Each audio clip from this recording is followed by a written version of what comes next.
Hey guys, this is Pete अगर welcome back to my channel and I am back with another video. और आज का जो हमारा कॉमिक बुक इशू होने वाला है ये बहुत ही ज़्यादा कोई स्पेशल किस्म का होने वाला है, जो कि एक वन शॉट कॉमिक्स है जिसका नाम थैनोस द डेथ नोट्स है। अब जैसा कि आप सबको पता होगा कि थॉर की पूरी सीरीज चल रही है ऑनगोइंग, जो कि डॉनी केट्स लिख रहे हैं।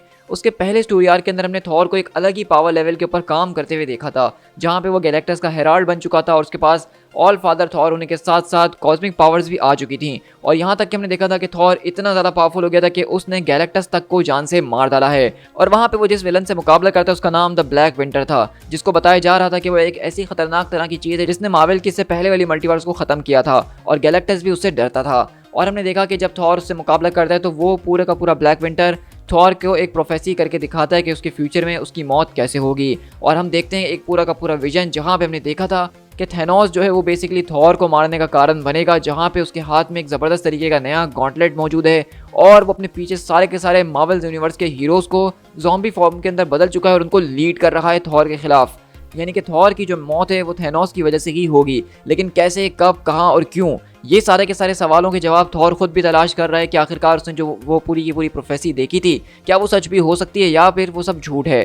तो इसी पूरी की पूरी प्रोफेसी को और ज़्यादा डीप में तलाश करने के लिए थॉर निकल पड़ा एक पूरी की पूरी जर्नी के ऊपर, जहाँ पे वो पता लगाएगा कि इसके अंदर कितनी सच्चाई और कितनी नहीं। तो आई होप कि आपको यहाँ से समझ में आ गया होगा कि इस पूरे के पूरे वन शॉट का क्या मकसद है। तो ये वन शॉट एक बहुत ज़्यादा इंपॉर्टेंट होने वाला है जो लोग भी थॉर की सीरीज़ को फॉलो कर रहे थे। तो इस वीडियो को स्टार्ट करने से पहले एक ही रिक्वेस्ट है कि अगर चैनल को सब्सक्राइब नहीं किया है और इस तरह के ऑसम कॉमिक्स को चैनल पर एंजॉय करना चाहते हो तो चैनल को फौरन से सब्सक्राइब कर देना। तो चलिए बिना किसी और बात के फौरन से अपनी आज की इस वीडियो को स्टार्ट करते हैं।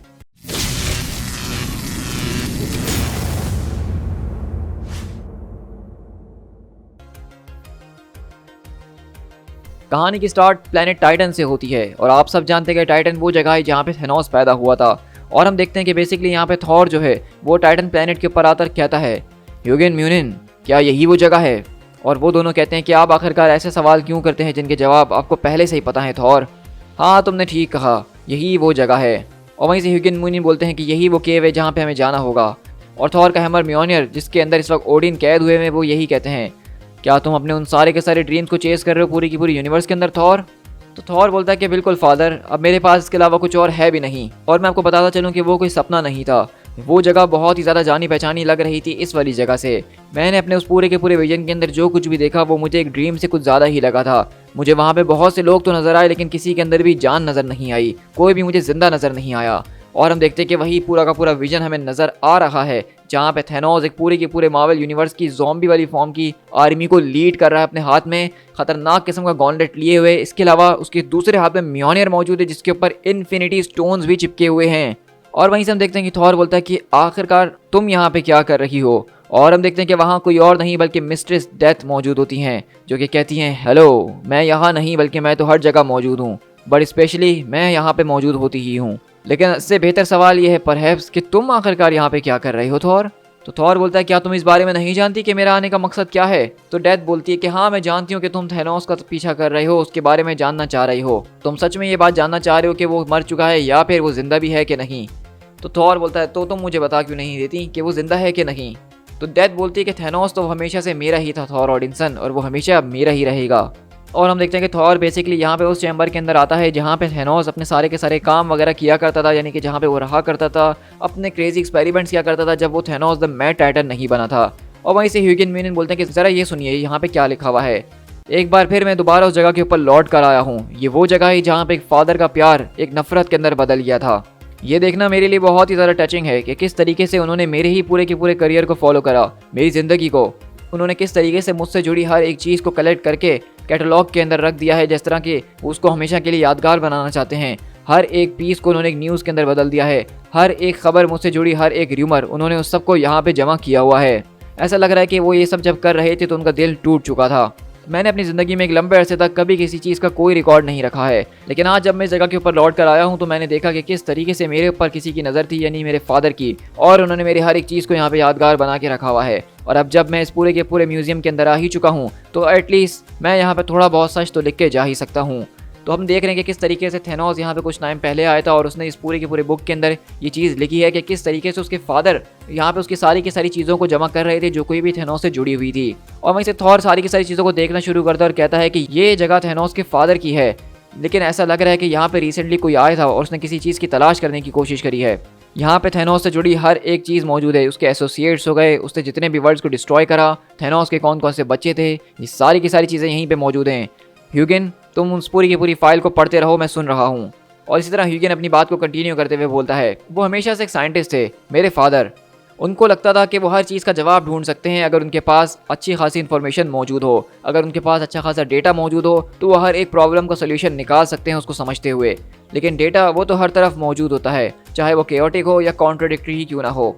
हम इन्फॉर्मेशन के अंदर डूबते जा रहे हैं, इन्फॉर्मेशन इतनी हो गई है कि हम उसको अब संभाल नहीं पा रहे हैं। हम उस नॉलेज की दीवार को देख नहीं सकते हैं जो कि हमारे चारों तरफ है, लेकिन ये नॉलेज हमें अपने अंदर सफोकेट कर रही है, हमारा जीना मुश्किल होते जा रहा है।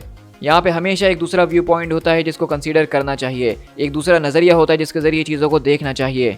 और इस पूरे के पूरे नॉलेज के प्रेजेंट के अंदर हम तलाश करते हैं विजडम की, विजडम एंड ट्रूथ की, ट्रूथ एंड रिजॉल्व की। मैं इस बारे में सोच रहा हूँ कि आखिरकार मेरे साइंटिस्ट फादर ने मेरे बारे में कितनी ज़्यादा चीज़ों को और कितने सबूतों को जमा किया होगा जब तक उनको इस बारे में ना पता चल गया कि मैं सच में हूँ कौन, या फिर उनको कभी इस बारे में पता चला भी कि नहीं, ये भी माना नहीं जा सकता है। क्या ये सारे के सारे र्यूमर, स्टोरीज और फैक्ट, क्या सच में यही सारा का सारा अंत है? क्या यही सारा का सारा ट्रूथ थेनोस को जो है दबा के रख सकता है? लेकिन इसी तरह हम अपनी इस पूरे के पूरे वन शॉट की एक दूसरे स्टोरी के अंदर शिफ्ट होते हैं जो कि एक दूसरे राइटर ने लिखी है। यानी कि इस वन शॉट के अंदर हमें थेनोस के हवाले से अलग अलग स्टोरीज मिलने वाली हैं। और अब हम यहाँ थॉर से हटके टोनी स्टार्क के पास यानी आयरन मैन के पास शिफ्ट होते हैं, जो कि अपना स्टार्क पर्सनल लैब ब्लॉग लिखते हुए ये सारी की सारी चीज़ें हमें बता रहा है कि किस तरीके से उसके हाथ एक रोबोट लगा है जो कि बिल्कुल थेनोस के जैसा ही है। और ड्रैग्स द डिस्ट्रॉयर ने उसको डिस्ट्रॉय कर दिया था और उसको ऐसा लग रहा था कि ये सच वाला थेनोस है, लेकिन सिर्फ ये एक रोबोट था। और अब टोनी स्टार्क इस पूरे के पूरे रोबोट के ऊपर रिसर्च कर रहा है। अब मैं आपको थोड़ा सा बैक ट्रैक करके बताता चलूँ इस पूरी की पूरी स्टोरी से निकल के कि ये जो पूरा का पूरा स्टोरी यहाँ पे हम देख रहे हैं जिसके अंदर टोनी स्टार्क को थेनोस का एक रोबोट मिला है, तो ये एक पुरानी पास्ट की स्टोरी है। यानी ये सब कुछ असली में हो चुका है और राइटर्स उसी पास्ट की स्टोरी के अंदर जाके हमें थेनोस की स्टोरी का एक नया पर्सपेक्टिव शेयर कर रहे हैं, जहाँ पे आपको अंदाजा हो रहा होगा कि टोनी स्टार्क के आर्मर से कि ये काफ़ी थोड़ा हमें पुराना टाइम का लग रहा है। और हम देखते हैं कि बेसिकली टोनी स्टार्क इस पूरे के पूरे रोबोट टेक्नोलॉजी को देख रहा है कि वो उसकी टेक्नोलॉजी से कितनी ज़्यादा एडवांस है, जो कि एक एआई के ऊपर काम कर रही है और वो बहुत ज़्यादा शानदार तरीके से उसको पढ़ रहा है, उसको समझ रहा है ताकि उसको रिवर्स इंजीनियर करके उससे कुछ सीख सके। लेकिन उसको यहाँ पे कुछ समझ में नहीं आ रहा कि वो उसके साथ करे तो क्या करे, क्योंकि ये डिवाइस काफ़ी ज़्यादा डेंजर भी हो सकती है और किसी और गलत इंसान के हाथ में पड़ गई तो बहुत ही ज़्यादा डेंजर। तो वहीं से टोनी बोलता है कि ऑल राइट थेनोस, तुम क्या कहते हो आखिरकार, क्या अब हमें तुम्हें इस रात के पहर के अंदर जला के राख कर देना चाहिए ताकि तुम किसी के हाथ ना लग सको? लेकिन अगले पल हम देखते हैं कि वो रोबोट एकदम से जागना शुरू करता है और कहता है, अगर तुम इस आर्ट को बर्बाद करने के बारे में सोच रहे हो तो ये ख्याल बिल्कुल भी अच्छा नहीं है। तो वहीं से टोनी बोलता है कि लगता है कि हम दोनों कम से कम किसी चीज़ के ऊपर तो एक जैसी बात करते हैं। लेकिन अगले पल हम देखते हैं कि वो रोबोट अपनी इस पूरी की पूरी चीज़ से बाहर आने की कोशिश कर रहा था अपने आप को निकलवाते हुए, और टोनी उसके ऊपर अटैक करता है। लेकिन वहीं से वो रोबोट कहता है कि एंथनी स्टार्क, इस बात को याद रखो कि मैं अपने क्रिएटर की सिर्फ एक छोटी सी परछाई हूँ और मैं यहाँ पे सिर्फ उस क्रिएटर का एक मैसेज, एक वार्निंग तुम्हारे पास लेकर आया हूँ। तो टोनी बोलता है कि एक वार्निंग? तो थेनोस बोलता है कि मेरे ख्याल से तुम्हें इस बात को सुनना चाहिए, तुम्हारी इंटेलेक्ट इसके सामने शायद थोड़ी सी परेशान हो ही जाएगी। तो टोनी बोलता है कि ओके, तो ये बताओ कि तुम्हारा ग्रेट बॉस थेनोस आखिरकार क्या कहना चाहता है?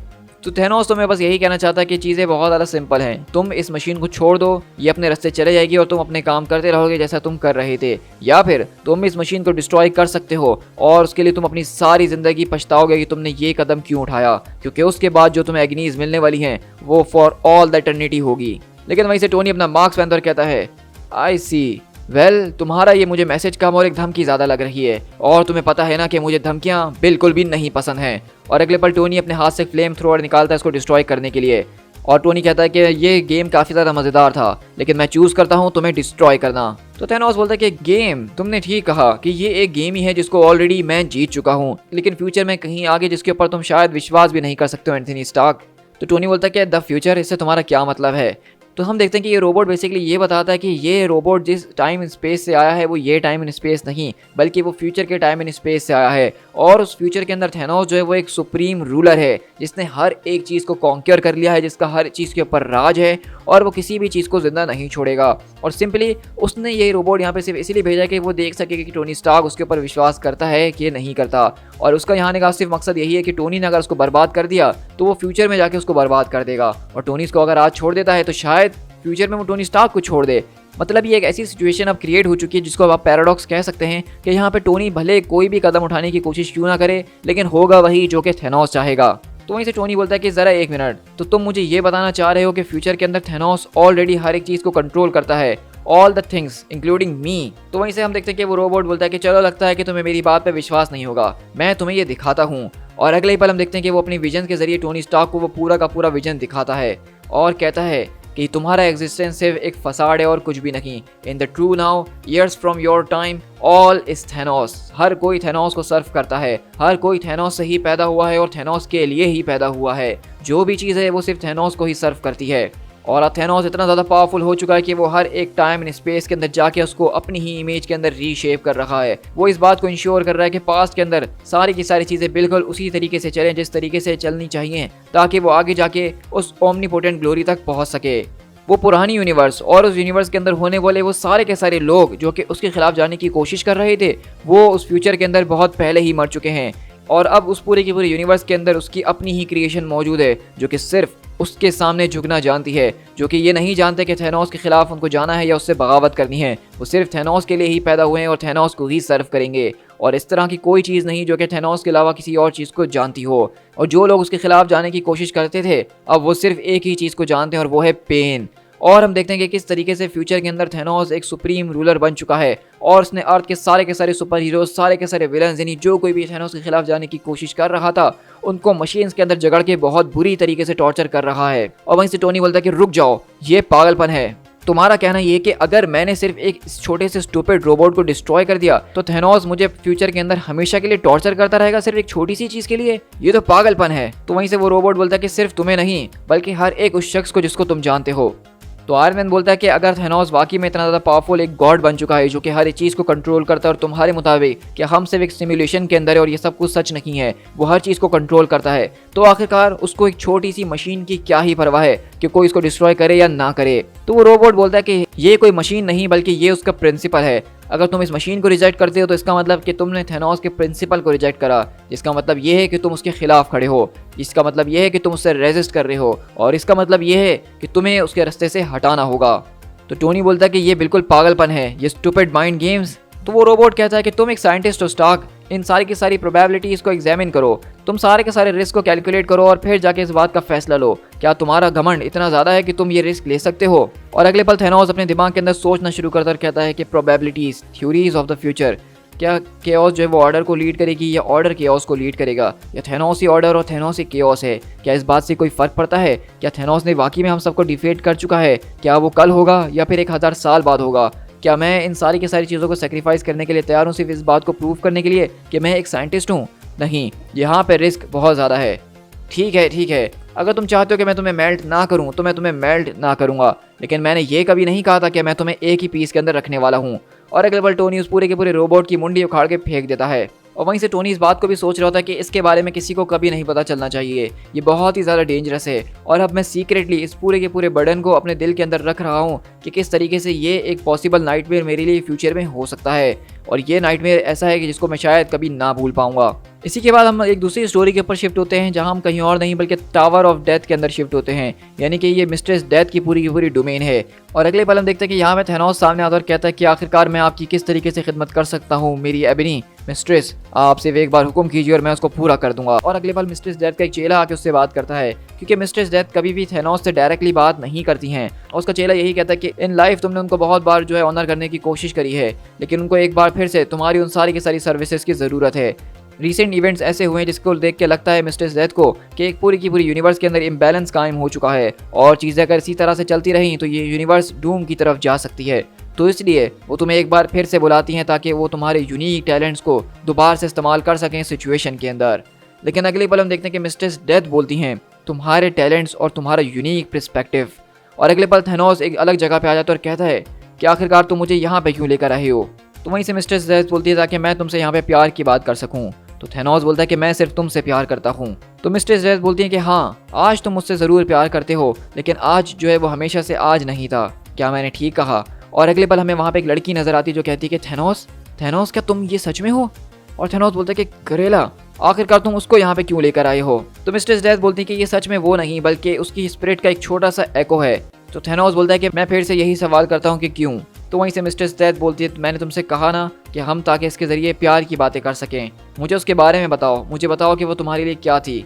तो थैनोस बोलता है कि आपको इसके बारे में पता होना चाहिए। तो डेथ बोलती है कि मरने के बाद जब कोई भी शख्स मेरे पास आता है तो उसके सारे के सारे सीक्रेट्स वो मेरे हो जाते हैं। इस बात को मैं अच्छे तरीके से जानती हूँ कि वो कौन है, लेकिन मैं ये जानना चाहती हूँ कि वो तुम्हारे लिए क्या थी। और हम देखते हैं कि बेसिकली थैनोस यहाँ पे अपनी स्टोरी सुनाता है कि किस तरीके से जब वो टाइटन के ऊपर हुआ करता था तो वो बाकियों से बहुत ज़्यादा अलग दिखता था और इस वजह से कोई भी उसके करीब नहीं आया करता था। लेकिन उस सब के बावजूद भी करेला एक ऐसी लड़की थी जो कि उसके करीब आती थी और उन दोनों के बीच काफ़ी ज़्यादा प्यार होना शुरू हो चुका था। और वो थैनोस को पहली बार ऐसा फील हुआ था कि वाकई में दुनिया में प्यार जैसी कोई चीज़ होती है और वो उसके लिए सच में बहुत ज़्यादा पागल हो चुका था। उसको एक उम्मीद नज़र आई थी अपने लिए।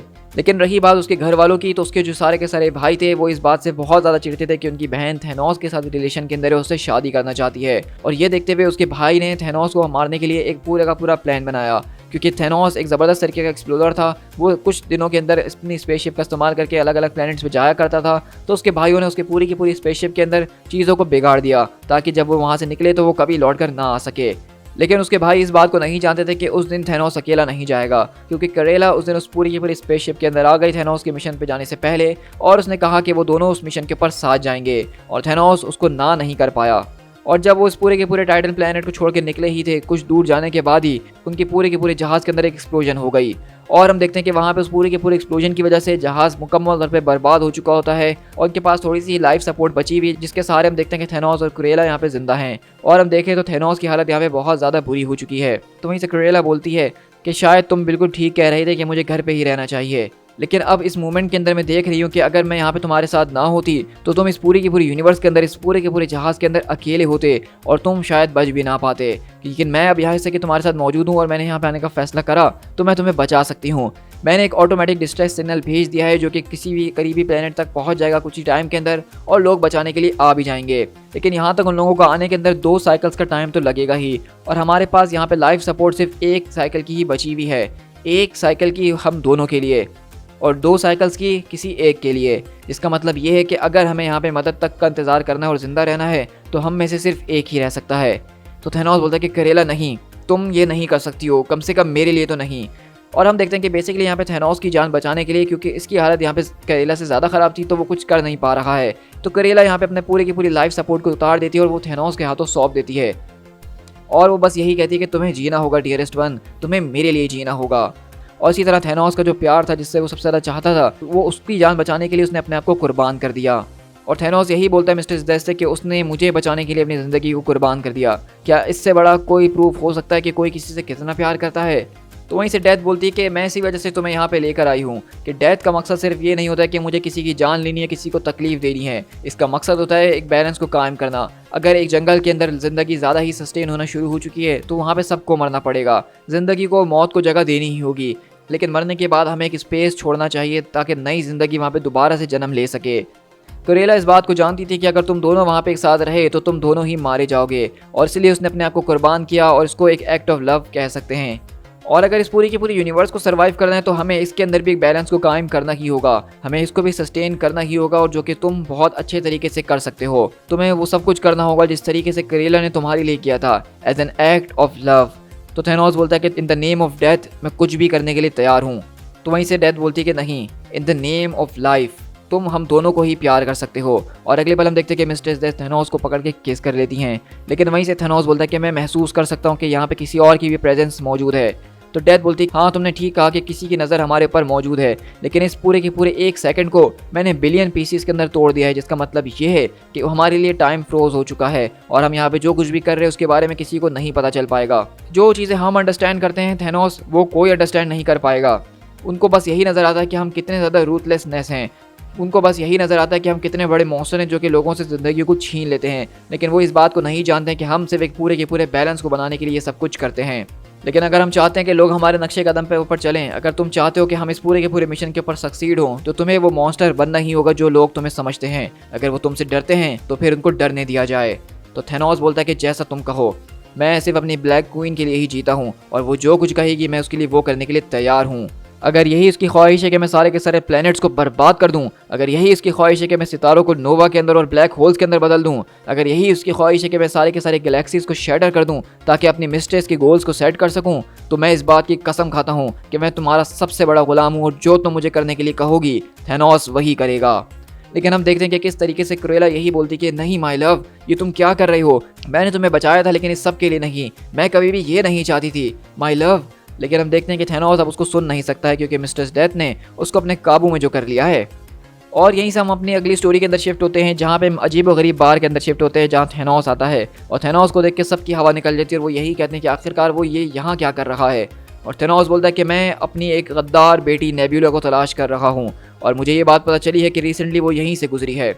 लेकिन वहीं बाहर का जो आदमी होता है वो कहता है हमारे पूरे के पूरे एस्टेब्लिशमेंट का सिर्फ एक ही रूल है कि हम अपने यहाँ पे किसी भी आने जाने वाले की खबर को पास ऑन नहीं करते हैं। अगर वो सच में यहाँ पे मौजूद भी थी तो मैं इसके बारे में आपको बता नहीं सकता हूँ। तो थैनोस बोलता है तुम काफ़ी अनोइंग हो। इन माई एक्सपीरियंस मैंने ज़बरदस्त से ज़बरदस्त क्रिएचर्स की वीकनेसेस को तलाश कर लिया जब वो मौत के मेरे हाथों बहुत करीब होते हैं। मैं मौत से नहीं डरता हूँ, तुम जानते हो इस बात को कि मैं मौत को हरा चुका हूँ। मैं डेथ को एम्ब्रेस करता हूँ और खुशी खुशी उसको गले लगाता हूँ। मैं उसके किंगडम के अंदर काफ़ी बार जा चुका हूँ और वहाँ से लौट कर भी आ चुका हूँ और एक बार फिर मैं उसके किंगडम से ही लौट कर आ रहा हूँ। लेकिन रही बात उन क्रिएचर्स की जो कि जिंदा हैं, सांस लेते हैं और जीना चाहते हैं जिस तरह के तुम, तो वो अपने आप को जिंदा रखने के लिए कुछ भी करते हैं। तो इसलिए मैं तुमसे एक बार फिर पूछता हूँ। लेकिन अगले पल हम देखते हैं कि बाहर के अंदर एक अजीब व गरीब एलियन चिल्लाता हुआ आता है। बाहर एक पूरा का पूरा आर्माडा ऑफ डोकटियंस मौजूद है और इतना बड़ा आर्माडा हमने कभी यहाँ पे नहीं देखा। ओह आखिरकार ये चल क्या रहा है। तो वहीं से वो बार वाला कहता है क्या तुम उन सारे के सारे डोकोटियंस के साथ हो टाइटन, क्योंकि वो तुम्हारी तरह कभी एक वक्त पहले इस पूरे के पूरे स्कर्ज ऑफ कॉस्मोस के नाम से मौजूद थे जो कि अपने रास्ते में आई हुई हर एक चीज़ को बर्बाद कर दिया करते थे। वो इंडेस्ट्रक्टेबल होते हैं, वो अपने मुंह से आग उगलते हैं और ज़बरदस्त तरीके की अनब्रेकेबल स्किन्स रखते हैं। वो एक इनविंसिबल स्कर्ज की तरह इस पूरे के पूरे कॉस्मोस के अंदर और हर एक रेस जो है वो उनसे डरती है, उनसे कांपती है। आखिरकार क्या तुम उनके साथ मिल चुके हो। तो थैनोस बोलता है कि मैं उस रेस को बहुत ज़्यादा अच्छे तरीके से जानता हूँ और वो उन कुछ रेसेस में से एक है जो कि इस बात को जानते हैं और याद है उनको कि मैंने आदि यूनिवर्स को मिटाया था। तो वहीं से वो बार वाला बोलता है कि तुमने आदि यूनिवर्स को क्या किया था। लेकिन वहीं से अगले पल आवाज़ आती है कि Thanos the mad Titan, we of the planet Dakotia have passed judgment on your crimes. हम इस बात को जानते हैं कि तुमने इस पूरी की पूरी आदि यूनिवर्स को मर्डर करने का क्राइम किया है। तुमने 5 बिलियन डॉक्टरियंस को मारा है और इसलिए हम तुम्हें गिल्टी मानते हैं और इसके लिए हम तुम्हें सजाए मौत सुनाते हैं। तो वहीं से थैनोस बोलता है कि वो मर्डर नहीं बल्कि एक अटेम्प्टेड मर्डर था। लेकिन वहीं से उनका वारलॉर्ड चिल्लाता है कि बाहर आओ और अपने पूरे के पूरे फेट को एक्सेप्ट करो मॉन्स्टर। और अगले पल थैनोस बाहर आता और कहता है कि ये सारे के सारे सोल्जर्स तुम मेरे लिए लेकर आए हो, क्या तुम्हें लगता है कि मैं इतना हल्का हूँ। तो वहीं से उनका वारलॉर्ड बोलता है कि यहाँ पे जितने सोल्जर्स मौजूद हैं ये उससे 3 गुना है जितना हमें एक प्लेनेटरी सिस्टम कॉन्क्योर करने में ज़रूरत पड़ती है और इसलिए एक आदमी को निपटाने के लिए ये इससे बहुत ज़्यादा है। वहीं से उनका लीडर बोलता है कि तुम कुछ ज़्यादा ही बड़ी बातें करते हो थैनोस, अब आखिरकार देखते हैं कि तुम उस इन्फिनिटी गॉन्टलेट के बगैर कितने ज़्यादा ताकतवर हो। तो वहीं से थैनोस बोलता है कि तुम जैसों के लिए मुझे किसी इन्फिनिटी गॉन्टलेट की कोई ज़रूरत नहीं। और अगले पल थैनोस सीधा उनके वारलॉर्ड के ऊपर कूदता है और उसको ज़मीन के अंदर गाड़ता है और इसी तरह वो खतरनाक तरीके के अनब्रेकेबल स्किन और मुंह से आग उगलने वाले खतरनाक तरीके के वॉरियर्स थैनोस को अंदर अंदर जगड़ लेते हैं।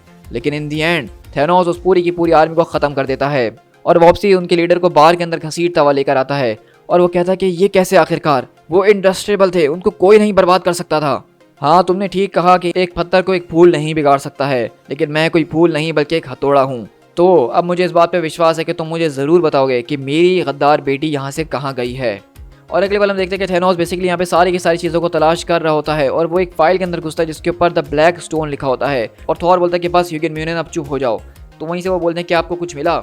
तो वहीं से वो कहता है कि हाँ भी और नहीं भी। यहाँ पे एक फ़ाइल थी द ब्लैक स्टोन की, लेकिन वो यहाँ से गायब हो चुकी है। जो कोई भी यहाँ पे चीज़ों को तलाश करने के लिए आया था वो इसी फाइल के लिए आया था और वो उसके पास लग चुकी है। ज़रा एक मिनट, ग्रैंडफादर। और अगले पल हम देखते हैं कि थैनोस के सारे डॉक्यूमेंट के अंदर बोरी सन की एक फ़ाइल मौजूद है जो कि थॉर के ग्रैंडफादर हैं। तो ह्यूगन बोलता है कि तुम यहाँ पे जवाब ढूंढने के लिए आए थे लेकिन तुम यहाँ पे और ज़रा सवालों के साथ निकल रही हो। और ओडिन भी बोलते हैं कि फादर, आखिरकार फादर का इससे क्या लेना देना है। तो वहीं से थॉर बोलता है आप बहुत कम ही खामोश होते हैं फादर, लेकिन आज आपने इस फाइल को यहाँ पे देखने के बाद आपके मुंह पे भी चुप्पी लग गई है। तो आखिरकार बोर यानी हमारे ग्रैंडफादर इस ब्लैक इन्फिनिटी स्टोन के बारे में क्या ही जानते हैं। तो ओडिन बोलता है कि मैं इस बारे में कुछ नहीं जानता, लेकिन मेरे फादर कभी भी एक ऐसे इंसान नहीं थे जिनके ऊपर मैं विश्वास कर सकूं। उनके सीक्रेट्स के भी सीक्रेट्स हुआ करते थे और उन सीक्रेट्स को अपने साथ अपनी कब्र में ले गए हैं। तो हम देख रहे हैं कि बेसिकली यहाँ पे एक नया इन्फिनिटी स्टोन जो है उसके बारे में कुछ पता चला है जिसका नाम द ब्लैक इन्फिनिटी स्टोन है। और अगले पल थॉर यहाँ से बाहर आता है और डेथ उसका इंतजार कर रही होती है और कहती है कि तुम्हें आखिरकार क्या सीखने को मिला ओडिन सन। तो थॉर बोलता है कि मुझे ये जानने को मिला कि तुम्हारे होने से पहले भी एक वक्त हुआ करता था डेथ। तो डेथ बोलती कि परहैप्स, लेकिन इन दी एंड उसने मुझे ही चूज़ किया। तो थॉर बोलता है कि मैं इस बात को जानता हूँ कि यहाँ पे मुझसे पहले भी कोई और आया था, वो यहाँ से कुछ लेकर गए हैं, मैं जानना चाहता हूँ कि वो कौन था। तो डेथ बोलती है कि हाँ तुमने ठीक कहा, वो एक ऐसा था जो कि मुझे अपनी बातों में फंसाने की कोशिश कर रहा था अपनी ग्लेव के साथ। तो वहीं से थॉर बोलता है कि कॉर्वस ग्लेव यहाँ पे आया था। तो डेथ बोलती है कि तुमने ठीक कहा, लेकिन इन दी एंड मैं उससे भी अपना बदला ज़रूर ले लूँगी। क्या तुम यहाँ रुकोगे नहीं ओडिनसन? क्या तुम मुझे यहाँ कंपनी नहीं दोगे?